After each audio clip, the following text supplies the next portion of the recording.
Salut à toi, c'est Rémi, bienvenue dans cette nouvelle vidéo, quatrième et dernière partie de mon nouvel investissement immobilier qui est une location courte durée. Donc j'ai mis un petit peu de temps pour te faire cette vidéo parce que j'ai été submergé par les réservations et donc là j'ai juste un créneau, la première locataire est partie ce matin, la dame qui s'occupe de gérer mon bien et d'y faire le ménage est venue, a fait le ménage, mis les draps, etc. Ce matin et là on est entre midi et 2 donc je suis venu pendant ma pause entre midi et 2 au travail et tu vois d'ailleurs là-bas, hop, sur la vidéo, il y a déjà les affaires de la prochaine locataire qui est arrivée aujourd'hui. Ce matin, la locataire, la dame qui gère mon appartement lui a donné les clés et elle n'est pas là cet après-midi. Donc j'en profite juste pour te faire cette petite vidéo. Donc si tu n'as pas vu les 3 précédentes parties concernant cet investissement immobilier, je t'invite à aller les voir pour voir vraiment le cheminement et d'où je suis parti pour le résultat que tu vas voir aujourd'hui. Mais avant toute chose, pense à t'abonner à ma chaîne YouTube pour rejoindre une communauté grandissante et j'en suis très fier de plusieurs centaines d'investisseurs immobiliers. Aujourd'hui, je vais te faire le tour du propriétaire et le tour du mobilier, tout ce qu'il y a dans l'appartement, je vais tout te montrer et reste bien jusqu'à la fin de la vidéo parce qu'ensuite j'irai chez moi tranquillement me poser pour te détailler tous les chiffres de cet investissement, le cash flow final, etc., etc. Donc reste bien jusqu'à la fin. Alors me voici maintenant dos à la porte d'entrée. Donc mon appartement, je te le rappelle, il fait 13 mètres carrés, c'est un tout petit appartement. Donc si tu as un couloir dans lequel j'ai mis une petite carte qui vient de chez Ikea colorée, que j'ai trouvé très jolie, et une grande armoire. Donc j'ai 2,70 m sous plafond et l'armoire fait 2,36 m si je me rappelle bien. Donc c'est très pratique pour avoir du rangement. Tu as aussi 2 petits tabourets qui permettent d'accueillir un petit peu de monde en plus du canapé qui se trouve là-bas. Un petit porte-manteau juste ici. D'ailleurs, en tournant, je vois que j'ai oublié d'effacer un trait de crayon papier pour savoir où est-ce que je voulais mettre ce petit truc. Ici, tu as le coffre électrique. Dessous, une petite étagère avec une équerre parenthèse. Tu vas voir que ça, je trouve ça très joli. Donc, retiens le nom équerre parenthèse, c'est très sympa. Donc là-bas, tout ce qu'il faut pour la box et une prise avec petit balai et aspirateur que je viens d'acheter et que j'ai donné à la dame qui gère mon bien immobilier pour qu'elle s'en serve et pour qu'elle le mette ici. Porte d'entrée, la porte d'entrée avait été changée, on a mis une fixation 4 points, tout repeint en blanc. Dans les parties communes, c'est du rouge, donc l'extérieur a été repeint en rouge également. Et là-haut, c'est mes petits cartons de box qui sont ici. Et là, c'est les cartons d'aspirateur. Bref, c'est pour essayer de ne pas avoir tout ça à mettre chez moi, je le mets ici, ça ne prend pas de place pour le locataire. Donc les petits interrupteurs Legrand, je t'en ai déjà parlé. Hop, je me retourne. Et là, on arrive donc finalement dans la pièce principale, la seule pièce de ce logement. Donc j'essaie de te faire quelques plans. Ça, c'est les affaires de la locataire. Hop, le canapé lit. Au-dessus, un lit en hauteur qu'on ira voir tout à l'heure. Je fais le tour. Là-bas, il y a une fenêtre. Le petit mur en briquette, un plan de travail avec dessous une machine à laver, que je te détaillerai un petit peu plus tard, télé. Ici, donc là, c'est là que je viens d'arriver. Ici, tu as la cuisine. Ici, ça c'est le pied du lit. Et là, tu as la salle de bain. Voilà, tu me vois avec mon joli trépied d'ailleurs. Coucou. La douche, hop, ici. Voilà, avec un joli ciel de pluie, des petits spots, un petit peu de végétation artificielle, sèche-serviette et toilette. Alors maintenant, je vais te détailler un petit peu tout ça, poste par poste. Alors, je suis revenu un petit peu dans l'entrée juste pour te refaire une petite parenthèse sur cette armoire qui est, comme tu le vois, très peu profonde. Donc en fait, vu que j'avais un couloir, je me suis dit, bon, bah, je ne peux pas prendre un truc trop profond. Et chez Ikea, ils font un truc très très bien, ce que je vais te montrer là. Hop, c'est des tringles pour ranger tes affaires qui sont dans ce sens-là et pas dans le sens d'une paroi à l'autre de l'armoire. Et ça te permet de gagner beaucoup de place. Donc tu vois, j'ai quand même 2 tringles avec du rangement. Il y a du rangement en haut également. Et en bas, il y a des tiroirs plus un tiroir à chaussures juste ici. Donc ça, c'est vraiment bien. Normalement, avec ça, quand tu viens en courte durée, tu peux ranger toutes tes affaires tranquillement. Ici, on continue. Donc là, j'ai mis la petite poubelle. Donc forcément, je ne pouvais pas la mettre ailleurs. Je l'ai mise ici. Ensuite, alors attends, mon téléphone a un petit peu... Hop, je le replace comme il faut parce qu'il fait n'importe quoi. Pardon. Alors, le canapé. Le canapé, c'est un canapé qui fait lit, mais on ne va pas s'en servir parce que le studio, de toute façon, est trop petit pour accueillir 4 personnes. Ce n'est pas le but. Mais c'est un canapé qui est très confortable. Donc ça, c'est très bien. Il est accordé un petit peu avec les tons de gris qu'il y a sur les prises J'ai pris les coussins un petit peu pareil pour le petit plaid que je laisse au milieu. Là, j'ai pris 2 tables, enfin, c'est pas vraiment des tables, c'est ce qu'on appelle des bouts de canapé, ou des, ouais, je sais plus, c'est un truc comme ça, des bouts de canapé, des tables gigognes. Donc voilà ce que ça donne pour poser un petit ordi, etc. Pour manger aussi, parce qu'il n'y a pas de table à manger, tu l'auras remarqué. Là-bas, un petit peu de déco, mais cette déco-là, elle fait son impression, en tout cas sur les plateformes de réservation. Donc c'est que des plantes, que des fausses plantes. Donc tu vois, bon, on verra les chiffres à la fin, je te détaillerai tout, mais juste par exemple ça, là, le petit bouquet, il y a 9 pivoines, fausses pivoines à 1 euro plus un vase à 5 euros. Ça te fait 14 euros, ben, ça fait son effet. Les petites plantes, les petites fausses plantes Ikea, là, elles sont à 6 euros de mémoire et ça fait son effet. Et ce qui fait son effet aussi, c'est ce que j'aime bien, c'est ça, c'est les équerres parenthèses avec les restes de plans de travail que j'ai utilisé. Donc ici, le plan de travail est là-bas aussi pour la cuisine. Donc celui-là, je ne l'ai pas traité, mais j'ai gardé ce bois pour garder les mêmes tons de bois finalement et des petites équerres qui passent sur le côté comme ça et par-dessous. Et ça, je trouve ça très très sympa visuellement. Ensuite, là, 2 petits spots pour éclairer un petit peu plus quand on est sous le canapé parce que ça peut être un petit peu plus sombre à cause du lit qui est au-dessus. Ensuite, donc un petit miroir ici. Ensuite ici, donc tu as l'échelle qui te permet de monter dans le lit. Alors je vais essayer de ne pas me casser la gueule en montant. Hop, voilà. Donc là, tu as le lit en hauteur qui est un lit 2 places. Donc les draps ont été mis par la dame qui gère mon bien immobilier aujourd'hui. Voilà. Donc je vais redescendre toujours sans me casser la gueule. Et donc en plus sur la petite échelle, tu as des petites bandelettes pour ne pas déraper. Ensuite, je continue par là-bas. Ah oui, juste petite précision, regarde comme c'est joli. Mon artisan qui a fait ça avec quelques chutes blanches qu'on avait, il a créé une table basse finalement accolée au lit. Donc il l'a fixée au lit là, enfin ici pardon, tout le long. Petite table basse qui te permet de poser ton téléphone quand tu es en haut avec des rebords. Donc elle est creuse finalement pour que tu aies de la place. Et le petit chargeur USB là-bas pour mettre ton Samsung, ton iPhone ou ton téléphone en général. La fenêtre ici, alors ce qu'on a changé, ce qu'on a mis, c'est ça là, parce que ça c'est magique. Moi j'aimerais bien avoir ça chez moi d'ailleurs. Regardez-moi la tranquillité. Ça, j'adore. Bref, voilà, on va pas le descendre sinon on va être dans le noir complet.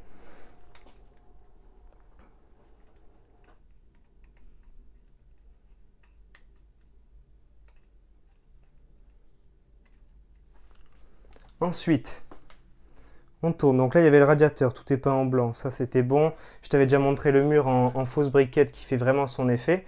Ici, tu as la machine à laver qui est englobée finalement, qui est encastrée dans un petit truc. Ça, c'est une chute, le noir de la cuisine là-bas. Et ensuite, ça, c'est une petite planche que j'ai mis pour finalement cacher la machine à laver qui est dessous. Donc là, machine classique qui fait séchoir aussi parce qu'il n'y a pas trop la place d'étendre ici. Petit plan de travail que j'ai poncé et huilé comme celui qui est là-bas.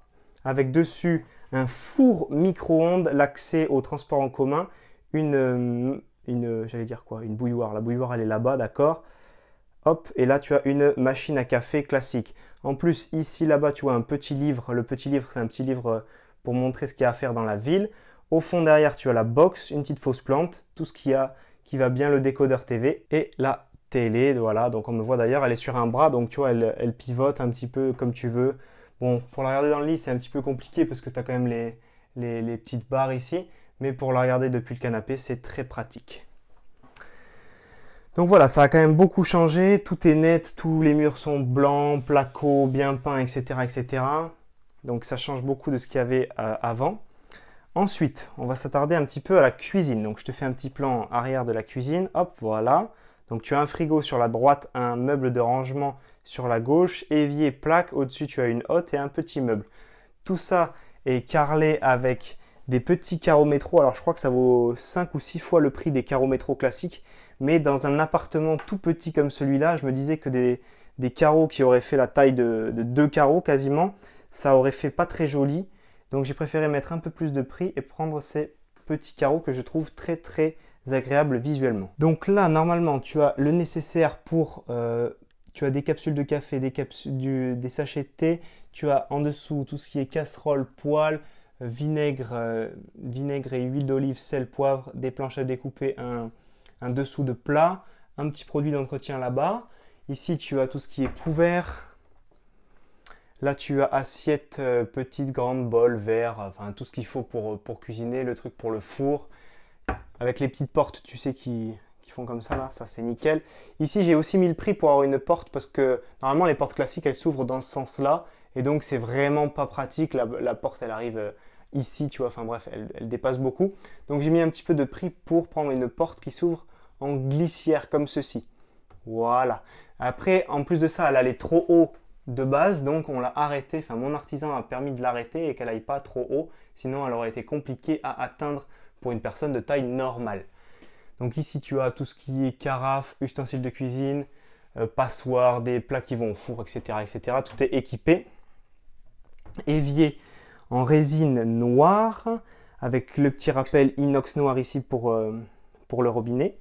Et les plaques induction juste ici, et puis le frigo juste là. Ensuite, allons dans la salle de bain. Donc déjà, je t'ai pas reparlé des sols, mais les sols sont les mêmes dans la pièce principale, l'entrée ou quoi que ce soit, et la salle de bain, c'est du carrelage imitation parquet. D'ailleurs, tu pourras me dire dans les commentaires ce que tu penses de ce joli carrelage imitation parquet. Les plaintes dans la pièce principale sont en bois blanc, et dans la salle de bain, pour mieux vieillir, elles sont de la même couleur en carrelage.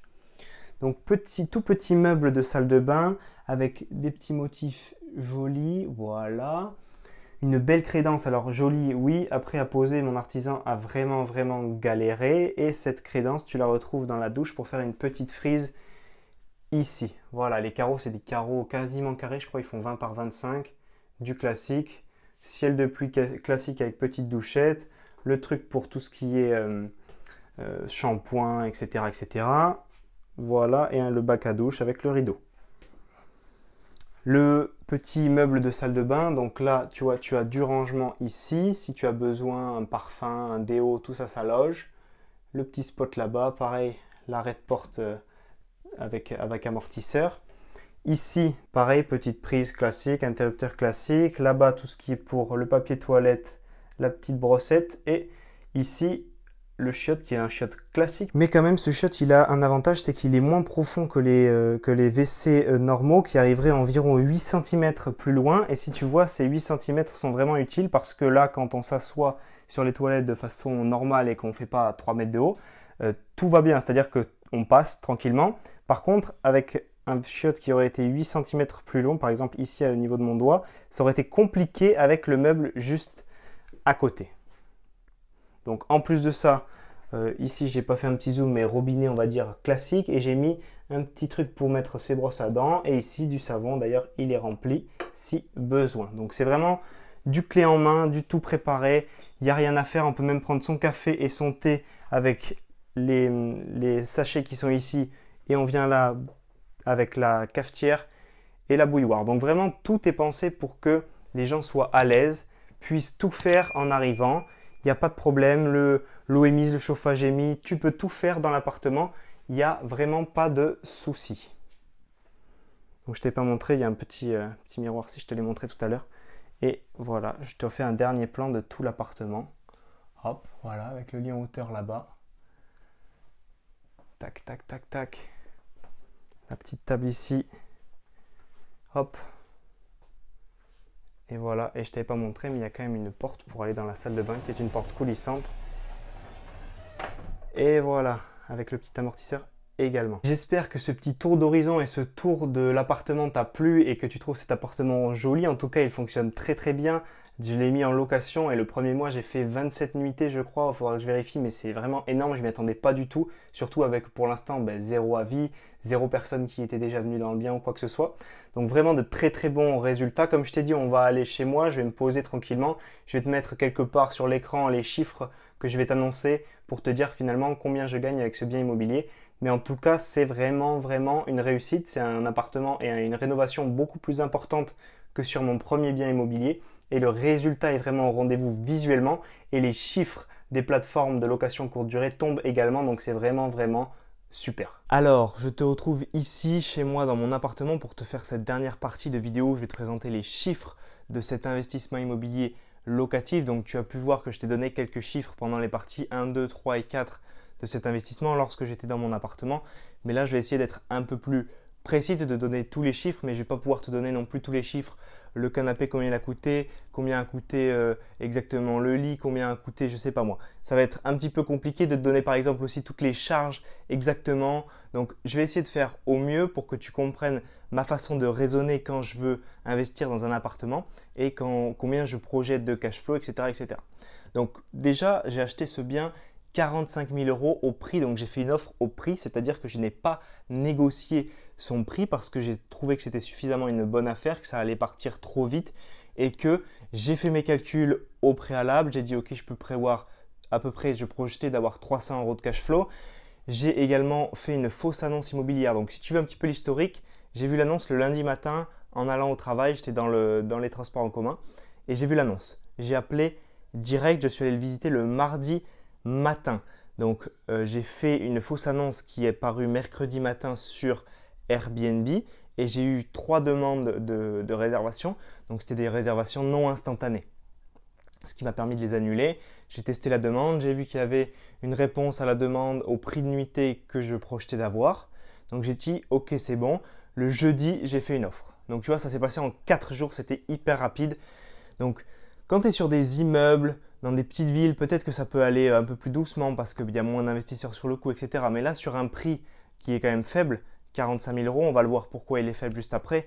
Et dans une grande ville, il ne fallait pas traîner, quoi. Donc pourquoi ce prix était faible? Parce que cet appartement, c'est un appartement qui fait 13,38 mètres carrés. Donc d'après les papiers que tu trouves chez ton notaire ou lorsque tu signes ton compromis, 13,38 mètres carrés. Donc au final, ça fait quand même 3 363 € le mètre carré parce que je l'ai acheté 45 000, dont 5 000 de frais d'agence, donc 3 363 € le mètre carré, ce qui n'est pas négligeable, mais on est dans une beaucoup plus grande ville que mon premier investissement immobilier et c'est quand même des petites surfaces, c'est ce qui est très recherché. Les studios, c'est ça qui est le plus recherché. Donc mon bien se situe dans un immeuble des années 80 et il est en rez-de-chaussée. Donc tu vois, c'est pareil, c'est moins cher qu'un studio qui aurait été au premier étage. D'ailleurs, dans cet immeuble, j'ai fait une offre pour un studio au premier étage. J'ai rehaussé un petit peu mon prix qui était de 45 000 pour celui-là. J'ai fait une offre à 52, je crois, elle n'est pas passée. Donc c'est pour te dire un petit peu le prix des studios. Il est quand même plus vers les 4 000 € le mètre carré dans le secteur où j'ai acheté pour des studios de petite taille comme celui-ci. Donc il fallait vraiment se précipiter sur cette affaire. Comme tu l'as vu dans la première partie, c'était quand même un studio qui était un peu pourri. Il n'y avait rien qui allait, il a fallu quand même tomber des cloisons. C'était quand même des travaux un petit peu plus gros que sur mon premier investissement immobilier. Donc 45 000 prix d'achat, frais d'agence inclus, plus environ 5 000 de notaire et environ 7 000 de travaux. J'ai donc fait un emprunt de 57 000 € auprès de la banque. Donc cet emprunt, c'était pour faire un emprunt à 110%. Bien sûr, je devais mettre les meubles, mais je voulais inclure le notaire, l'agence, le prix du bien, les travaux dans ce prix. Ce qui s'est passé, c'est que donc c'est 57 000 €, 45 plus 5 plus 7. J'ai également rajouté de ma poche pour les meubles, tu t'en doutes, pour payer les meubles de cet appartement. Vu qu'il y a un canapé lit, un lit en hauteur, etc., etc., et que j'ai voulu mettre de bonnes prestations, j'en ai quand même eu pour 3 000 € de mobilier. Mais j'ai également rajouté 4 000 € de travaux finalement, de main d'œuvre et de travaux de ma poche parce que j'ai voulu finalement faire des choses plus jolies et plus recherchées que ce que j'avais initialement prévu dans mon devis et dans ma prédiction de 7 000 € de travaux.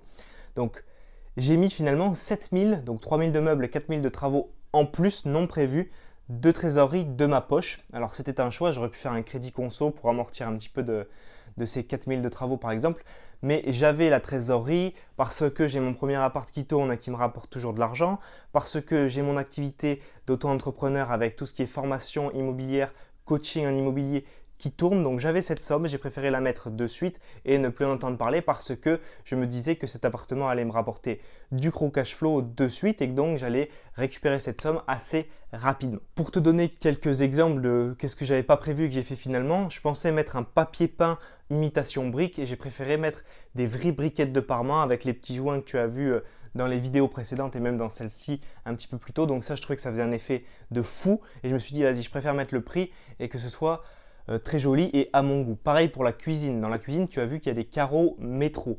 Mais la cuisine, elle fait 97 cm de largeur, ce qui est très très petit. Donc les carreaux métro standard, on va dire qu'ils sont gros comme ça, ils font peut-être 20 de long. Et j'ai préféré mettre des carreaux plus petits qui coûtent 4-5 fois le prix des carreaux standards parce que je trouvais ça plus esthétique. Pareil pour, je sais pas moi, la porte de la cuisine, j'ai préféré mettre une porte glissière qu'une porte côté qui s'ouvre comme ça, j'ai trouvé ça beaucoup plus joli. Bref, j'ai peut-être sous-estimé un petit peu mes travaux, mais j'ai préféré rajouter avec la trésorerie que j'avais. J'aurais également pu faire un crédit conso. Voilà, donc tu peux t'en sortir quoi qu'il arrive. Moi, j'avais les moyens de mettre un peu plus, de mettre un petit peu de ma trésorerie. Si tu n'as pas les moyens, tu peux également rester sur tes plans initiaux. J'ai mis 7000 € de ma poche, il y en a qui peuvent faire plus, il y en a qui peuvent faire moins. Bref, j'ai mis 7000 €, c'était un choix de ma part. Donc, ce qui est de l'emprunt, donc on peut dire que c'est du 110% avec du rajout, si tu veux, tu appelles ça comme tu veux, c'est peut-être pas tout à fait du 110%. Bref, j'avais 57 000 € dans mon emprunt. Ces 57 000 €, je les ai empruntés sur 25 ans. J'ai ma petite feuille parce que sinon je ne me souviens pas de tous les chiffres. Sur 25 ans à un taux de 1,70% et j'ai 247 € de mensualité. Donc, ce qu'il faut bien comprendre et ce que je regarde toujours quand j'achète un bien immobilier, c'est mes sorties d'argent. Combien il y a de sorties d'argent? Il y a mensualité, plus charge, plus impôt. Mes mensualités, ça fait 247 €. Ensuite, pour ce qui est des charges, donc toutes les charges qui incombent à mon bien, donc tout ce qui est internet, télé, électricité, taxes foncières, comptable ou non parce qu'il peut être dilué avec tes précédents appartements, ce qui est le cas pour le mien. Le comptable, je le compte pour mon premier bien, je ne le compte pas sur mon deuxième bien. Après, tu as tout ce qui est CFE, assurance propriétaire non occupant, charges de copro. Donc moi, dans les charges de copro, j'ai l'eau et le chauffage. Donc si je te fais un package tout compris, parce que je n'ai pas envie de ressortir le détail de toutes ces charges, ça fait 130 € par mois. Pour te donner un petit ordre d'idée, sur mon premier bien, je faisais la même chose, c'est-à-dire que j'ai 157 € de mensualité, je crois, et l'appartement me coûte, c'est-à-dire charges comprises tous les mois, il me coûte 330 € par mois. Donc j'ai à peu près 180 € de charges. Comme je t'ai dit, le comptable, je le compte que dans le premier, je ne le compte pas dans le deuxième. La surface du premier est un petit peu plus grosse, il y a un peu plus de taxes foncières, etc. Donc voilà, le premier me coûte 180 € en charge tous les mois. Le deuxième me coûte 130 € en charge tous les mois. Donc ça, c'était pour la deuxième partie des sorties. Tu as les mensualités, les charges et ensuite les impôts. Donc les impôts, je ne vais pas m'attarder dessus parce que tu sais, et je pense que tu fais la même chose, je fais du réel meublé, donc en nom propre, en LMNP, ce qui me permet de ne pas payer d'impôts pendant des années grâce au déficit que je crée en achetant un bien délabré, en faisant des travaux, en ayant l'amortissement du bien, l'amortissement des meubles, etc., etc. Donc je ne paye pas d'impôts sur ce bien et mon comptable m'a dit que j'en paierai pas pendant environ 5-6 ans sur ce bien. Donc c'est plutôt très bien, ça veut dire qu'il y a une des parties des sorties d'argent qui n'existe pas pendant 5 à 6 ans. Donc les sorties se résument aux mensualités plus aux charges. Donc 247 € de mensualité, en gros 250, allez on va arrondir, 130 € de charge, ça fait 380 € de sortie d'argent. Donc l'appart, pour qu'il fonctionne normalement, me coûte 380 € tous les mois. Comme je te l'ai dit au début de cette vidéo, mon objectif de base c'était de faire 300 € de cash flow positif avec ce bien. Alors ce que j'avais prévu de faire, c'est de déléguer tout ce qui était check-in, check-out, ménage, etc., etc. Mais je pensais garder la partie commerciale, la partie discussion client pour moi. Donc je pensais que ça allait être moi qui le ferais et que je déléguerais tout le reste. Finalement, au cours de cet investissement immobilier, ça a été l'investissement que j'ai fait pendant que j'ai lancé mon activité en ligne, ces vidéos que tu vois sur YouTube, etc. Donc tout ce qui est formation en ligne, coaching, et en plus on me pose beaucoup de questions sur les réseaux sociaux, etc., etc. J'ai senti que ça commençait à me prendre de l'ampleur, à me prendre beaucoup plus de temps. Je commençais à avoir des participants dans mes programmes, des participants à mes coachings, et je me suis dit, est-ce qu'il n'y aurait pas moyen de me déléguer encore plus, de déléguer encore plus ces activités sur mon nouvel investissement immobilier qui va être en location courte durée, parce que j'ai peur de ne pas avoir assez de temps, j'ai pas envie de me créer un deuxième emploi, j'ai envie de me consacrer à mes participants, aux gens que je coach, etc., etc., parce que c'est ça que j'aime faire réellement. Et du coup, j'ai opté pour une délégation totale. C'est-à-dire qu'une fois que j'ai eu fini le bien, la petite anecdote, c'est que j'ai fini de monter 2-3 meubles, etc., etc., de faire quelques finitions un samedi. J'ai donné les clés à ma prestataire le samedi et je partais le dimanche direction la Crète pour des vacances. Donc, cette prestataire de service, qu'est-ce qu'elle fait? Elle a une formule tout inclus qui prend en compte tout ce qui est prise de photos, mise en ligne de l'annonce sur Airbnb, booking, gestion des réservations sur les 2 plateformes, gestion client, check-in, pardon, physique, check-out physique, elle gère les cautions, elle gère tout ce qui est commentaires, avant, après, contact, etc., etc. Donc moi, je m'occupe de rien. Elle peut me demander si jamais il y a un petit truc à acheter. Par exemple, je sais pas, dernièrement, elle m'a dit que les locataires aimeraient bien avoir sauce serpillière dans l'appartement, ce que je trouvais bizarre parce qu'il y a un aspirateur, bref. Et qu'elle passe la serpillière bien sûr entre 2 personnes. Donc je lui ai dit ok, elle s'occupe de l'acheter, elle me le refacture, etc. Pareil, elle s'occupe du thé, du café parce que je préfère faire un truc tout compris. Il y a un petit apéro quand tu arrives un petit apéro local quand tu arrives dans le Airbnb. Bref, tout ça, elle s'en occupe. Et alors, ce qu'il faut savoir, c'est combien elle coûte, bien sûr, parce que c'est intéressant et c'est ce qu'il faut savoir. Elle me coûte 28% de mes rentrées d'argent de mon chiffre d'affaires. Donc si je fais 1000 de rentrées d'argent sur un mois, elle va me reverser 720 euros. Donc ça peut paraître énorme si tu regardes cette vidéo, que tu n'as pas conscience un petit peu des prix, combien ça coûte, etc. Il y en a qui coûtent moins cher, qui coûtent 20-22%, mais qui ensuite te louent le linge de lit. Donc ça rajoute tous les mois des frais supplémentaires. Elle tourne avec son linge de lit, son linge de toilette, son linge de maison. C'est son set de linge et c'est compris dans sa formule. Il n'y a pas de coûts supplémentaires, etc., etc. Ce sera toujours la même chose. Sur mon premier mois de location, qui était le mois de juin 2019, j'ai fait 27 nuitées et j'ai généré environ 900 euros de chiffre d'affaires sur ce mois-ci.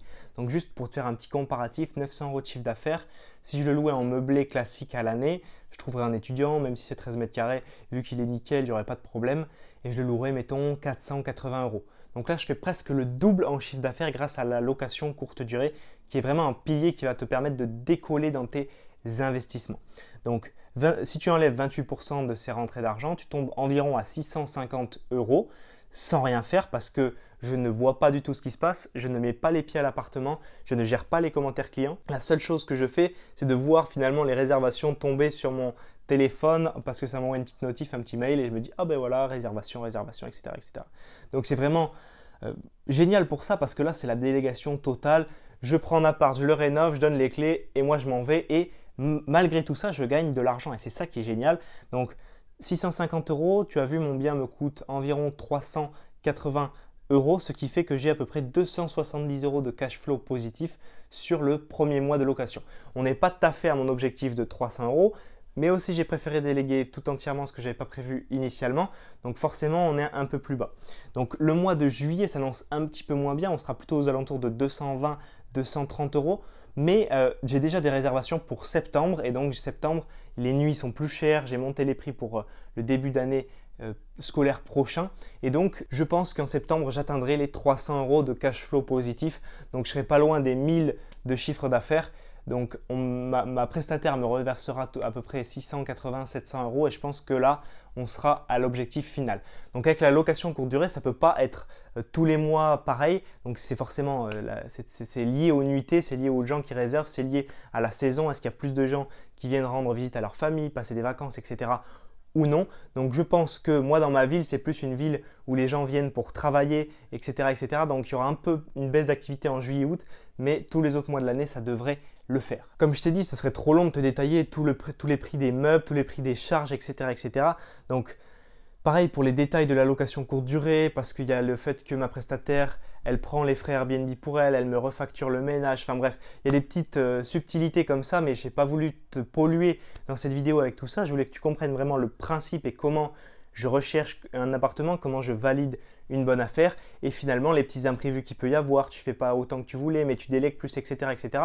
Donc, au final, je vais faire entre 200 et 300 euros de cash flow positif tous les mois, ce qui est très bien avec le fait que je délègue tout entièrement. Donc, pour te faire un petit résumé juste rapide de cet investissement, c'est un petit studio, donc 13 mètres carrés, refait à neuf par mes soins, enfin les soins de mon artisan, parce que là j'ai fait faire, j'ai pas fait les travaux moi-même, j'ai oublié de le préciser avant, mais bon, pendant toutes les vidéos, je t'ai dit que c'était mon artisan qui faisait, donc tu le sais. Donc, petit studio 13 mètres carrés, refait à neuf, 57 000 empruntés, 7 000 mis de ma poche pour tout ce qui est meubles et travaux supplémentaires. Donc, total de 64 000 euros. Il y en a seulement 57 000 qui ont été empruntés, 7 000 de ma propre trésorerie injectée dans ce bien immobilier et ça me rapporte entre 200 et 300 euros par mois de cash flow positif. Ces 200 à 300 € de cash flow positif sont nets d'impôts, nets de charges, ils tombent directement dans ma poche et sans rien faire car il est totalement délégué.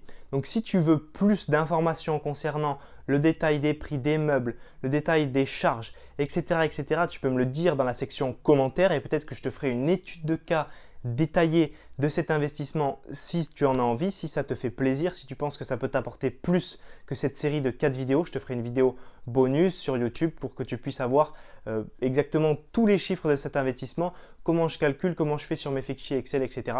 Bref, tu me dis si ça t'intéresse dans la section commentaires. Si cette vidéo t'a plu, si cette série de vidéos concernant mon nouvel investissement immobilier t'a plu et si tu as envie que j'en refasse d'autres dans le futur pour mes prochains investissements, parce que bien sûr, je n'ai pas envie de m'arrêter là, dis-le moi dans les commentaires, mets-moi un gros like sous cette vidéo. Pense également à t'abonner à ma chaîne YouTube pour suivre mes aventures d'investisseurs immobiliers et d'entrepreneurs et rejoindre une communauté grandissante, et j'en suis fier, de plusieurs maintenant centaines d'investisseurs immobiliers. Et bien sûr, pense à activer la petite cloche pour être prévenu à chaque fois que je publie une nouvelle vidéo. Si toi aussi tu as envie de réaliser un investissement immobilier comme je viens de le faire et de te le montrer dans cette série de vidéos, de faire ton premier investissement immobilier, de le réussir en appliquant les bonnes méthodes en toute sécurité et de commencer à te créer des rentes, du cash flow positif tous les mois, ce que j'ai fait, c'est que j'ai créé 1 heure de formation vidéo. Pour y accéder, c'est très simple. Tu cliques dans le lien qui se trouve juste en dessous de la vidéo et tu recevras 5 vidéos de formation inédites et privées qui t'expliqueront de bout en bout, étape par étape, comment réussir ton premier investissement immobilier. On se voit de l'autre côté, c'était Rémi. Ciao, ciao!